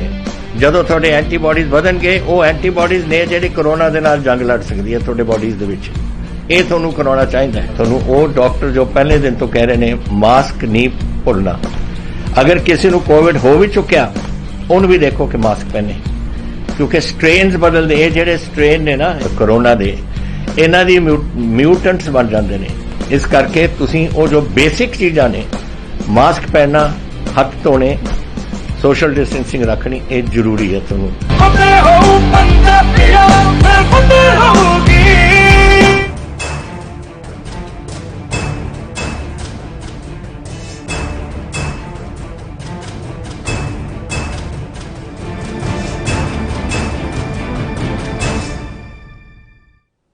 ब्रेक के बाद एक बार फिर से स्वागत है आप सभी का। रुख एक बार फिर से गेस्ट कर लेते हैं। रत्नाकर सिंह जी, आप कुछ कहना चाह रहे थे प्रदीप भटनागर जी की बातों पर, आप बता रहे थे सर कुछ। क्या कारण है? थोड़ा सा आप ये बताइए कि आपका धारा 370 के विषय में थोड़ा क्लियर करिए कि आपकी कांग्रेस पार्टी धारा का जवाब दे रहा हूं मैं। प्रदीप जी, जरा मेरी क्या समर्थन में नहीं है? थोड़ा टाइम है, उसमें बातें बहुत कहनी है, थोड़ा टाइम दे दीजिए, मैं आपकी बातों को कह रहा हूँ। ये कह रहे हैं कि बड़े नेता क्या कारण है पार्टी छोड़ के जा रहे हैं। देखिए क्या होता है, व्यक्ति से बड़ा पार्टी और पार्टी से बड़ा देश होता है। जब व्यक्ति का व्यक्तिगत महत्वाकांक्षा पार्टी से बड़ी हो जाती है तो कुछ इसी तरह की कदम उठाते हैं। तो यह जो लोग पार्टी छोड़ के जा रहे हैं, इनको पार्टी ने बहुत कुछ दिया। इनको सांसद बनाया, केंद्रीय मंत्री बनाया, बड़ा पार्टी में बड़ा पद दिया, लेकिन इनकी व्यक्तिगत महत्वाकांक्षा जो है वो पार्टी से बड़ी हो गई है, तो इसलिए यह पार्टी छोड़ के जा रहे हैं।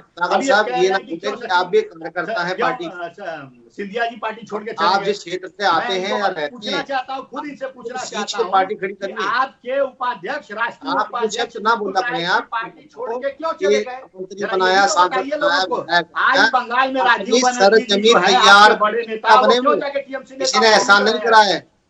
तो कहीं ना कहीं ये अपने नेताओं को तो संभाल नहीं पा रहे हैं। तो उनका क्षेत्र में उनके राष्ट्रीय उपाध्यक्ष तक ऐसी कोई पार्टी टिकट नहीं दी चले गए टीएमसी में फिर से। उनका क्यों चले गए, क्यों नहीं आपने उनको संभाल के रखा? जब वो चले जाते हैं तो भाई वो अपने लिए गए, और जब हमारे पार्टी के लोग जाते हैं तो इसमें हमारे राहुल गांधी की कमी हो जाती है। तो कहीं ना कहीं चीजों को गांधी परिवार को बदनाम करने का साजिश करते रहते हैं ये लोग। ये बात समझने की जरूरत है। मुकुल राय जैसे राष्ट्रीय उपाध्यक्ष इनकी पार्टी छोड़ के चले जाते हैं। राजीव बनर्जी आज लाइन में लगे हुए हैं भारतीय जनता पार्टी छोड़ के जाके टीएमसी में जाने की। तो इनके लोग जब पार्टी से जाते हैं तो उस पर चिंतन मनन कोई नहीं करता है। जब हमारे लोग जाते हैं तो गांधी परिवार की कमी नजर आती है। मैं आपको एक बात बता देना चाहता हूँ, 132 साल पुरानी पार्टी है, मेरी बात सुन लीजिए। 132 साल बाद पुरानी पार्टी है, इसमें 60 अध्यक्ष हुए हैं अभी तक, 60 अध्यक्ष, जिसमें सिर्फ 5 अध्यक्ष गांधी परिवार से हुए हैं। तो आप क्या बात करेंगे गांधी परिवार की? और उन 5 लोगों में से 2 लोग देश के लिए शहीद हुए हैं। और वही नेहरू जी की बात करें तो उन्होंने पूरे 3 साल से ऊपर जो है जेल में अपना जीवन काटा है। तो एक स्वर्णिम इतिहास रहा है कांग्रेस पार्टी का। आप उस इतिहास पे नजर उठा के जरा देखिए। और यह व्यक्तिगत आरोप पार्टी के ऊपर जवाहरलाल नेहरू कैसे छोड़िए, क्यों पार्टी छोड़ के चले गए, इनकी बात महामंत्री जवाहरलाल नेहरू मानते थे। जरा ये चिंतन मनन करिए आप लोग। खड़े के विरोध किया है, आप थोड़ा यही बता दीजिए। सोनिया जी हर बार क्यों अध्यक्ष बनती है? कपिल सिब्बल जी क्यों नहीं बन सकते? राजेश पायलट जी के बेटे क्यों नहीं बन सकते? मैं वही तो बोल रहा हूँ, 60 बताइए ना, 60 अध्यक्ष हुए, आप क्यों नहीं राष्ट्रीय अध्यक्ष बन सकते? में 5 अध्यक्ष सिर्फ गांधी परिवार का हुआ। गांधी जी परिवार क्यों? क्योंकि उन्हें डर है कि हमारा जो गांधी टाइटल है वो धूमिल हो जाएगा, खत्म हो जाएगा, हमारा कोई नेता हमारी बात नहीं मानेगा। प्रदीप भटनागर जी ने बहुत बड़ी कही है, क्योंकि परिवारवाद की जो राजनीति है उसमें लगातार कांग्रेस सबसे ऊपर रहती है। इस तरह के आरोप लगाए जाते हैं आप पर।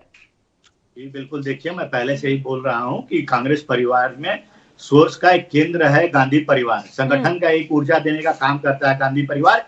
ये बिल्कुल गांधी परिवार पे हमलावर रहेंगे, क्योंकि मालूम है कि गांधी परिवार को कमजोर करेंगे तो इनकी सत्ता बची रहेगी। और मैं आपको एक जानकारी दे देता हूं कि 60 अध्यक्ष हुए हैं अभी तक, 132 साल में 60 अध्यक्ष हुए हैं। 60 अध्यक्ष में सिर्फ 5 लोग गांधी परिवार से हुए हैं। तो ये क्या रत्नाकर जी सिर्फ एक बात बताइएगा सर, अगर एक परिवार है, अगर कोई बाहरी लोग उसमें फूट डालने की कोशिश करते हैं तो घर के मुखिया का क्या काम है? जोड़ के रखना ना, बिखरेंगे तो नहीं ना सर, परिवार बिखरता नहीं है ना सर, इस तरह के मनमुटाव नहीं होते हैं ना। एक छोटा सवाल है, पहले भी कहा 20-25 वर्ष से एक छोटा कार्यकर्ता भी अगर पार्टी से निकल के फिलहाल प्रदीप भटनागर जी कोई सवाल, प्रदीप भटनागर जी कुछ पूछना चाह रहे हैं आपसे।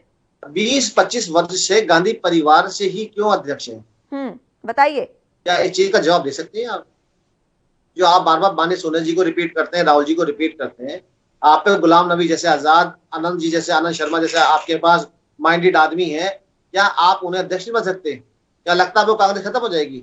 देखिए, ये पार्टी का अंदरूनी चीज है कि किसको अध्यक्ष बनाना है, किसको अध्यक्ष नहीं बनाना है। ये संगठन में चुनाव के माध्यम से तय होता है। कांग्रेस वर्किंग कमेटी में जो है ये तय होता है कि कौन से चुनाव आपकी पार्टी मामला है, ठीक है, लेकिन जनता क्या चाहती है वो भी सोचने की जरूरत है ना सर। बीएसपी की सुप्रीमो है, समाजवादी पार्टी सुप्रीमो है, या ममता बनर्जी जो है राष्ट्रीय जो अध्यक्ष बनी हुई टीएमसी की, फिर तो वो छोटी जैसे जो प्रदेश की जो पार्टियां हैं उसी टाइप कांग्रेस चल रही है।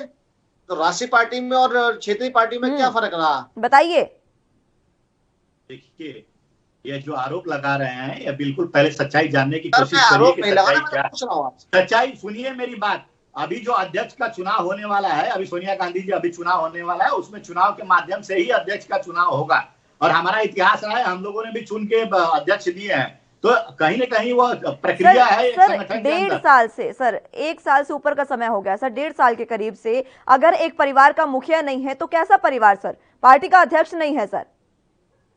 देखिए, अभी क्या है, ये कोरोना महाकाल, ये महामारी के समय में जो हमारे इलेक्शंस के टाइमिंग थे उसको पोस्टपोन कर दिया गया, ठीक है, या जून या जुलाई में कर दिया गया। अभी तो अभी आने वाले दिनों में अध्यक्ष का चुनाव होना ही होना है। तो इसमें कहीं ना कहीं पहले पार्टी जो है वो देश हित में कार्य करे, उसको पहले देखा जाएगा। और सचिन पायलट को कैसे रोकेंगे सर? जो गुटबाजी चल रही है पंजाब में, लगातार गुटबाजी, पंजाब में लगातार नाराजगी, सुनिए, पंजाब में लगातार नाराजगी चल रही है, राजस्थान में गुटबाजी चल रही है, पायलट गुट और ये गहलोत गुट बिखर चुके हैं अपने आपस में, दोनों एक दूसरे पर आरोप प्रत्यारोप कर रहे हैं, इससे कैसे बचेंगे सर?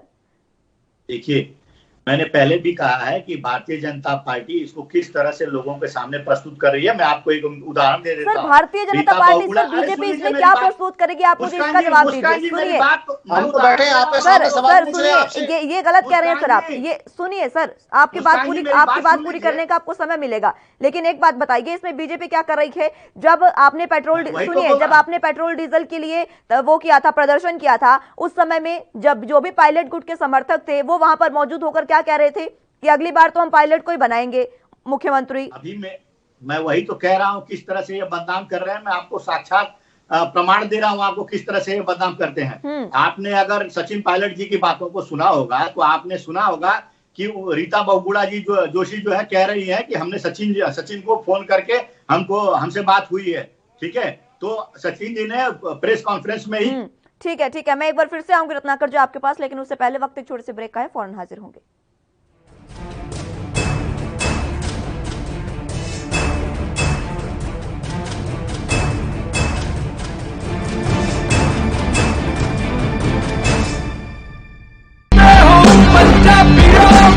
रूरल कोरोना वॉलंटियर्स कह के एक 7 ਬੰਦਿਆਂ ਦਾ ਗਰੁੱਪ ਹਰ ਪਿੰਡ ਦੇ ਵਿੱਚ ਬਣਾਇਆ ਜਾਏ। ਉਹ 7 ਮੈਂਬਰ ਦਾ ਗਰੁੱਪ ਆਪਣੇ ਪਿੰਡਾਂ ਦੇ ਵਿੱਚ ਘੁੰਮੇ ਔਰ ਇਹਦੇ ਵਿੱਚ ਉਹਨਾਂ ਨੂੰ ਐਮਫਸਾਈਜ਼ ਕਰਨਾ ਚਾਹੀਦਾ ਹੈ, ਟੈਸਟ ਕਰੋ जैसे मैं ਤੁਹਾਨੂੰ ਦੱਸਿਆ। ਜਿੱਥੇ ਫਿਰ ਅਗਰ ਕੋਈ ਪੋਜ਼ਿਟਿਵ ਨਿਕਲਿਆ ਉਹ ਕਿਹਨੂੰ ਮਿਲਿਆ ਉਹਨੂੰ ਟ੍ਰੇਸ ਕਰੋ ਕਿ ਜਾ ਕੇ ਦੇਖੋ ਕਿ ਕਿਹਨੂੰ ਮਿਲਿਆ, ਉਹਨੂੰ ਵੀ ਟੈਸਟ ਕਰੋ ਔਰ ਫਿਰ ਜਿਹੜੇ ਕੋਵਿਡ ਪੋਜ਼ਿਟਿਵ ਨੇ ट्रीट करो। 3 T's, 3 T's, test trace and treat. ये चीज़ां अगर आप कर सकिए तो तुसी देखो ये अपने पिंड और मोहल्ले कंट्रोल आ सकती है।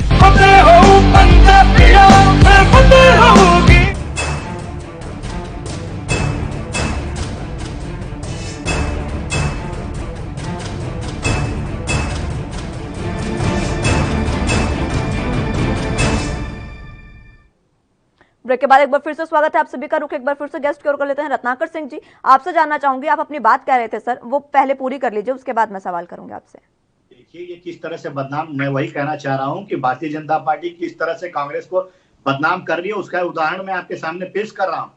रीता बहुगुणा जोशी जो कहती है कि हमने सचिन जी से बात किया है, वो सचिन जी के मन को टटोला है, वो हमारी पार्टी में आना चाहते हैं, ये रीता बहुगुणा जोशी जी का स्टेटमेंट है। लेकिन सचिन पायलट जी ने प्रेस कॉन्फ्रेंस में यह पूरी तरह से इसको इनकार कर दिया और झूठा बोल दिया। उन्होंने कहा कि सचिन पायलट से उन्होंने बात नहीं किया होगा, उन्होंने सचिन तेंदुलकर से बात किया होगा। तो यह किस तरह से भारतीय जनता पार्टी के नेता आज हमारी पार्टी के लोगों को बदनाम करने के काम कर रहे हैं, ये खुद अपने आप में साक्ष्य है। आप देख सकती हैं कि किस तरह से भारतीय जनता पार्टी जो है कांग्रेस पार्टी को बदनाम करने की कोशिश कर रही है। तो कहीं न कहीं यह गांधी परिवार के ऊपर हमलावर रहते हैं हमेशा, क्योंकि वह चाहते हैं कि गांधी परिवार कमजोर हो जाए, जिससे पार्टी कमजोर हो जाएगी। प्रदीप भटनागर जी, क्यों लगातार आप पर इस तरह के आरोप लग रहे हैं सर? क्या किसी के आरोप लगाने से, प्रत्यारोप करने से ना तो कोई बदनाम होता और ना ही कोई पार्टी बंद होती और ना ही खत्म होती। देखिए ये इनकी सोच है। आपने रीता बहुगुणा जोशी जी का बताया, मगर आपने उनका दर्द जाना कि इतनी लंबी राजनीतिक पारी खेलने के बावजूद कांग्रेस में भारतीय जनता पार्टी में क्यों आए। आपने क्या बना दिया उनको? नगर जी सुनिए, आपने अभी सचिन पायलट जी की बात करी ना, ये कले जो है ओपनली रोड पे चल रही है और मीडिया के माध्यम से पूरा भारतवर्ष देख रहा है, क्योंकि बहुत छोटी सी है। देखिए अभी उदाहरण दे रहा हूँ एक, अभी आप पंजाब का देख रहे हैं कैप्टन अमरिंदर सिंह जी और सिद्धू जी। कैप्टन अमरिंदर सिंह और सिद्धू जी में अनुभव की बहुत लंबी, एक बहुत बड़ा अनुभव है कैप्टन साहब के पास। सिद्धू जी दूर दूर तक नजर नहीं आते। सिद्धू जी ने क्रिकेट खेला या फिर लोगों को टीवी बैठ के हंसाया। जहां राजनीति आती है या भारत को चलाना या प्रदेश को चलाने की बात आती है, वहाँ कैप्टन अमरिंदर सिंह जैसे लोग ही सरकार चला सकते हैं। कैसे डिसाइड कर सकते हैं कि कौन हमारी पार्टी में? अनुभव बताता है। आप ही हम दोस्त टीवी पे देखते हैं। अगर फालतू बातें करेंगे, नहीं तथ्यों पे बात नहीं करेगा तो चैनल हमें डिबेट पे क्यों बैठाएगा? हम इधर तक घूम फिर के बात करेंगे, पुराने इतिहास की बातें करेंगे तो चैनल हमें क्यों बैठाएगा? अरे भाई लोग देख रहे, दुनिया देख रही। ठीक है भटनागर जी, मैं आऊंगी एक बार फिर से आपके पास। रत्नाकर जी, आपसे भी आपका जवाब लूंगी, लेकिन उससे पहले ब्रेक के लिए रुकेंगे।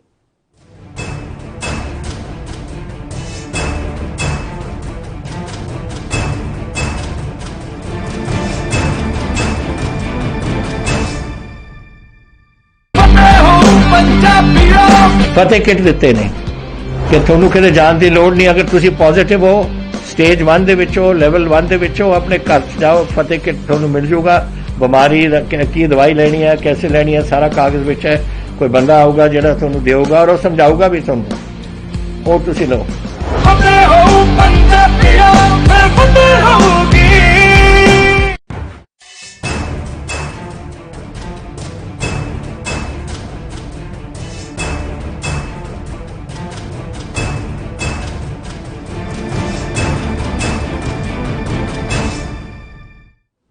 ब्रेक के बाद एक बार फिर से स्वागत है आप सभी का। सीधे रुक गेस्ट कॉल कर लेते हैं। प्रदीप जी, आप अपनी बात पूरी कर सकते हैं।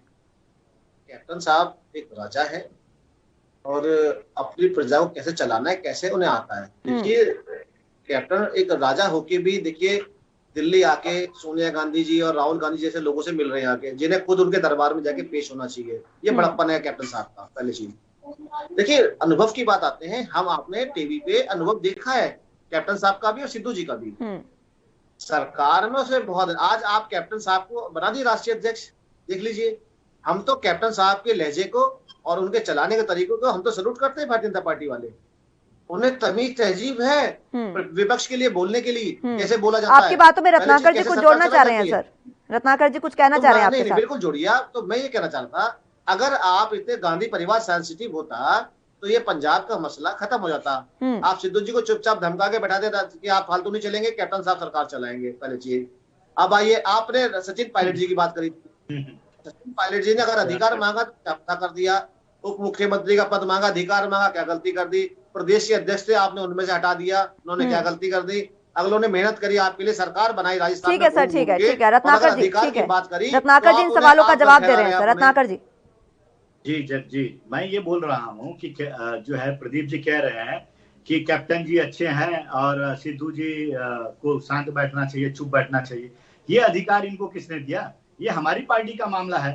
हमको पार्टी कैसे चलाना है, राज्य कैसे चलाना है, ये हमारा अधिकार है। भाई उनको चुन के भेजा जनता ने। और आपकी जानकारी चुनाव हुआ है, पैसा खर्च हुआ जनता का, अधिकार है पूछने का। प्रदीप जी मेरी बात सुन लीजिए। तो चुनाव फ्री में छोड़ना होता है, अरबों करोड़ों रुपए खर्च होते हैं। क्या चुनाव जनता की आस्था जुड़ी होती है सरकार से। भाई मुस्कान जी जरा कराइए एक मिनट। देखिए, आप बोलिए सर, आप बोलिए रत्नाकर जी। ये निर्णय हमारा है, हमारे आला कमान का है कि वो किसको तवज्जो देना है, पार्टी को किस तरह से चलाना है और राज्य को किस तरह से सुचारू रूप से चलाना है, जिसको जनता को ज्यादा से ज्यादा फायदा मिले। तो यह हमारा निर्णय है। इनको ये टीवी पे बैठ के ये निर्णय लेने का कोई अधिकार नहीं है कि कैप्टन जी अच्छे हैं और सिद्धू जी खराब हैं। इस तरह का बयान सर रत्नाकर जी, वो तो आपके नेता की तारीफ ही कर रहे हैं ना सर। इसमें उन्होंने गलत क्या कहा, मैं जानना चाहूंगी आपसे, लेकिन उससे पहले एक ब्रेक के लिए रुकेंगे।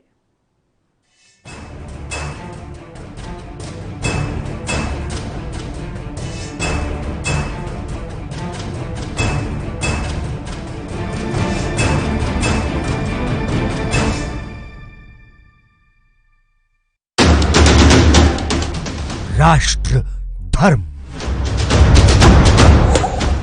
रात 8 बजे सिर्फ ANB न्यूज पर।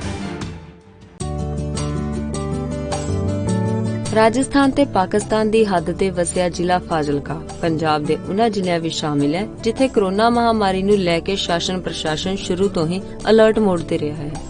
ਇੱਥੇ ਮੁੱਖ ਮੰਤਰੀ ਕੈਪਟਨ ਅਮਰਿੰਦਰ ਸਿੰਘ ਦੇ ਹੁਕਮਾਂ ਅਨੁਸਾਰ ਸਿਹਤ ਵਿਭਾਗ ਵੱਲੋਂ ਸੈਂਪਲਿੰਗ ਦਾ ਕੰਮ ਜ਼ੋਰਾਂ ਤੇ ਹੈ ਅਤੇ ਜਿਹੜੇ ਲੋਕ ਕਰੋਨਾ ਪੋਜ਼ਿਟਿਵ ਹੋ ਰਹੇ ਨੇ ਉਹਨਾਂ ਦੀ ਰਿਕਵਰੀ ਲਈ ਵੱਖ-ਵੱਖ ਟੀਮਾਂ ਜੰਗੀ ਪੱਧਰ ਤੇ ਦਿਨ ਰਾਤ ਕੰਮ ਤੇ ਲੱਗੀਆਂ ਹੋਈਆਂ ਨੇ। ਜੇ ਗੱਲ ਰਿਕਵਰੀ ਦੀ ਕਰੀਏ ਤਾਂ ਹੁਣ ਤੱਕ ਜ਼ਿਲ੍ਹੇ ਵਿੱਚ 15,000 ਤੋਂ ਵੱਧ ਲੋਕ ਠੀਕ ਹੋ ਕੇ ਆਪਣੇ ਘਰਾਂ ਨੂੰ ਜਾ ਚੁੱਕੇ ਨੇ ਤੇ 3,000 ਦੇ ਕਰੀਬ ਲੋਕ ਹੋਮ ਆਈਸੋਲੇਸ਼ਨ ਦੇ ਵਿੱਚ ਆਪਣਾ ਇਲਾਜ ਕਰਵਾ ਰਹੇ ਨੇ। ਸਿਹਤ ਵਿਭਾਗ ਦੀਆਂ ਟੀਮਾਂ ਵੀ ਸਮੇਂ ਸਿਰ ਉਹਨਾਂ ਦੀ ਸਾਰ ਲੈਂਦੀ ਰਹਿੰਦੀ ਹੈ। ਇਸ ਤੋਂ ਇਲਾਵਾ ਜੇ ਗੱਲ ਸੈਂਪਲਿੰਗ ਦੀ ਕਰੀਏ ਤਾਂ ਹੁਣ ਤੱਕ ਫਾਜ਼ਿਲਕਾ ਜ਼ਿਲ੍ਹੇ ਵਿੱਚ 2 ਲੱਖ ਦੇ ਕਰੀਬ ਸੈਂਪਲ ਲਏ ਜਾ ਚੁੱਕੇ ਨੇ ਤੇ 10,000 ਤੋਂ ਵੱਧ ਲੋਕਾਂ ਦਾ ਵੈਕਸੀਨੇਸ਼ਨ ਹੋ ਚੁੱਕਾ ਹੈ। ਕੋਰੋਨਾ ਦੇ ਸੰਬੰਧ ਵਿੱਚ ਅਸੀਂ ਪਿਛਲੇ ਕੁਝ ਦਿਨਾਂ ਤੋਂ ਜਿਹੜੀ ਟੈਸਟਿੰਗ ਹੈ ਕਾਫੀ ਵਧਾ ਦਿੱਤੀ ਹੈ। ਸੋ ਅਸੀਂ ਇਹਨੂੰ ਹੋਰ ਅਪਗ੍ਰੇਡ ਕਰਾਂਗੇ। ਪਿੰਡਾਂ ਦੇ ਵਿੱਚ ਵੀ ਅਸੀਂ ਟੈਸਟਿੰਗ ਕਰ ਰਹੇ ਹਾਂ। ਸੋ ਉਸ ਨਾਲ ਸਾਡਾ ਜਿਹੜਾ ਮੇਨ ਯਤਨ ਹੈ ਕਿ ਜਿੰਨੀ ਜਲਦੀ ਡਿਟੈਕਸ਼ਨ ਹੋ ਸਕੇ ਉਹਨਾਂ ਵਧੀਆ ਤਰੀਕੇ ਨਾਲ ਅਸੀਂ ਟ੍ਰੀਟਮੈਂਟ ਮੁਹੱਈਆ ਕਰਵਾ ਸਕਦੇ ਹਾਂ। दरअसल कैप्टन अमरिंਦਰ ਸਿੰਘ ਸਰਕਾਰ ਨੇ कोरोना महामारी ਦੀ ਸ਼ੁਰੂਆਤ ਤੋਂ ਹੀ ਪੂਰੇ ਪੰਜਾਬ ਵਿੱਚ ਵੱਖ-ਵੱਖ ਟੀਮਾਂ ਦਾ ਗਠਨ ਕੀਤਾ ਸੀ ਜੋ ਸ਼ਹਿਰ ਤੋਂ ਲੈ ਕੇ ਪਿੰਡਾਂ ਤੱਕ ਸੈਂਪਲਿੰਗ ਦੇ ਕੰਮ ਵਿੱਚ ਰੁੱਝੀਆਂ ਹੋਈਆਂ ਨੇ। ਇਸ ਤੋਂ ਇਲਾਵਾ ਪੰਜਾਬ ਸਰਕਾਰ ਨੇ ਪਿੰਡਾਂ ਲਈ ਕੋਰੋਨਾ ਮੁਕਤ ਮੁਹਿੰਮ ਵੀ ਸ਼ੁਰੂ ਕੀਤੀ ਹੈ।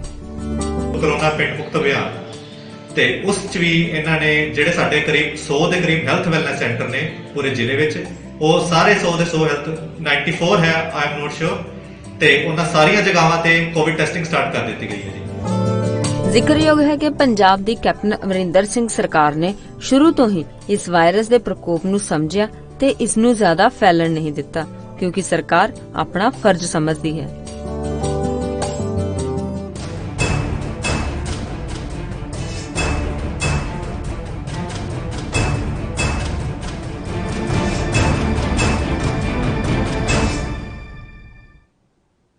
ब्रेक के बाद एक बार फिर से स्वागत है आप सभी का। गेस्ट को कर लेते हैं। सर मैं आप दोनों से चाहूंगी आखिरी प्रतिक्रिया, देखिए समय की कमी है इस वजह से तो थोड़े थोड़े समय में आपसे आखिरी प्रतिक्रिया में लेना चाहूंगी। प्रदीप भटनागर जी। ये कहूंगा कि आप अपने घर में कुछ संभाले, हमारा मतलब। मगर आप जो विषय की बात करते हैं, कैप्टन साहब की बात करिए, अगर कहीं चुनाव होता है, चाहे राजस्थान में हो, चाहे पंजाब में हो या भारतवर्ष में हो, जनता पे बोझ पड़ता है महंगाई का, उनके पैसे से चुनाव चलता है, होता है। इसलिए मैं बोला ये चीज, पहली चीज। दूसरी चीज, मैं आपसे निवेदन करूंगा कि आप धारा 370 के ऊपर अपने नेताओं से बात करें, नहीं तो दिग्विजय सिंह के मुंह पे स्टेपलर से बंद करें कि बकवासबाजी ना करा करें भारतवर्ष के लिए। मेरा ही निवेदन है, बस मैं इतना ही कहूँ। ठीक है, रत्नाकर जी। जी देखिए, पहली बात मैं इनको ये बता दूं कि हमारे पंजाब में कोई इस तरह की बात नहीं होगी कि वहां पे दोबारा चुनाव होने का इस तरह की परिस्थिति बनेगी। जो समय है उसी समय के अनुसार चुनाव होंगे। और रही बात, हमने आपको नहीं यह सलाह दिया है कि आप किसको अधिकार दिया है, आपको किसको पार्टी बना सकते नहीं, आपको बता दूं। हमने आपसे नहीं पूछा है कि अमित शाह को चुप रहना चाहिए, मोदी जी को बोलना चाहिए। हमने आपसे नहीं पूछा है कि सारे मंत्रियों का अधिकार क्यों छीन लिया गया है, सारा निर्णय जो है पीएमओ से क्यों होता है। आपसे पूछा है, हमारा कैप्टन है आदरणीय नरेंद्र भाई मोदी के ऊपर सवाल उठाते हैं। मेरी बात भी सुन लीजिए प्रदीप जी, बीच में मत बोला करिए। हमने आपकी कार्य पद्धति पे हमेशा सवाल उठाया है, देश हित से, जनहित से जुड़े हुए मुद्दों पे बात किया है। हमने आपको किसान के मुद्दों पे जो आपके असफल हुए हैं उस पे बात किया है। हमने कोरोना में कुप्रबंध पे आप पे उस पे प्रश्न किया है। हमने बेरोजगारी पे प्रश्न किया है। हमने देश की जीडीपी जो अर्थव्यवस्था है रसातल में चली गई है उस पे प्रश्न किया है। हमने व्यक्तिगत हमला नहीं किया है कभी भी। आप लोग व्यक्तिगत हमला करते हैं क्योंकि आप मुद्दों पे बात नहीं कर सकते, इसलिए आप लोग व्यक्तिगत हमला करने में माहिर हैं। गांधी परिवार को जो हमारे संगठन का ऊर्जा ठीक है रत्नाकर जी, ठीक है। देखिए आपने तमाम मुद्दे गिनवा दिए कि आपने बीजेपी को किस तरह से उनको घेरा है, लेकिन ये आपने अभी तक नहीं कहा कि कांग्रेस ने आत्ममंथन करने की जरूरत है। ये आपने मुद्दा नहीं उठाया है कि कांग्रेस को क्यों आत्ममंथन करना चाहिए। पूरे डिबेट में आपने एक बार भी ये सवाल नहीं किया सर, इसका जवाब नहीं दिया। बहरहाल ठीक है, बहुत शुक्रिया रत्नाकर जी आपका हमारे साथ जुड़ने के लिए। प्रदीप भटनागर जी आपका भी बहुत शुक्रिया हमारे साथ जुड़ने के लिए। लेकिन अब देखना होगा कि आखिर कलह खत्म करके कांग्रेस एक बार फिर से राष्ट्रीय पार्टी के रूप में किस तरह से उभरेगी। फिलहाल के लिए मेरे साथ बस इतना ही। आप जुड़े रहिए एनबी न्यूज के साथ। नमस्कार।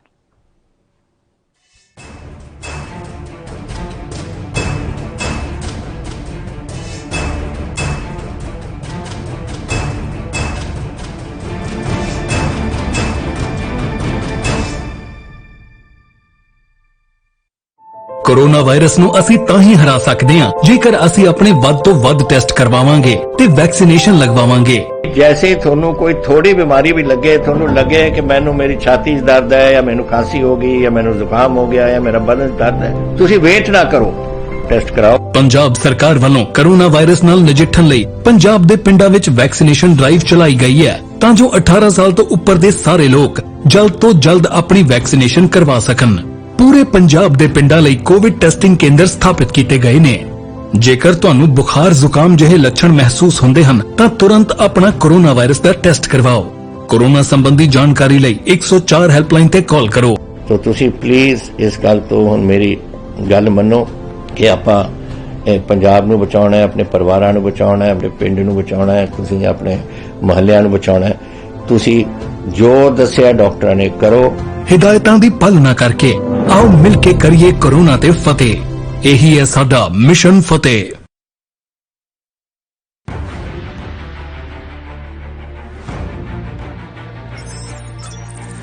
खबर चाहे सियासत की हो या सरकार की, खबर चाहे भ्रष्टाचार की हो या गुनहगार की,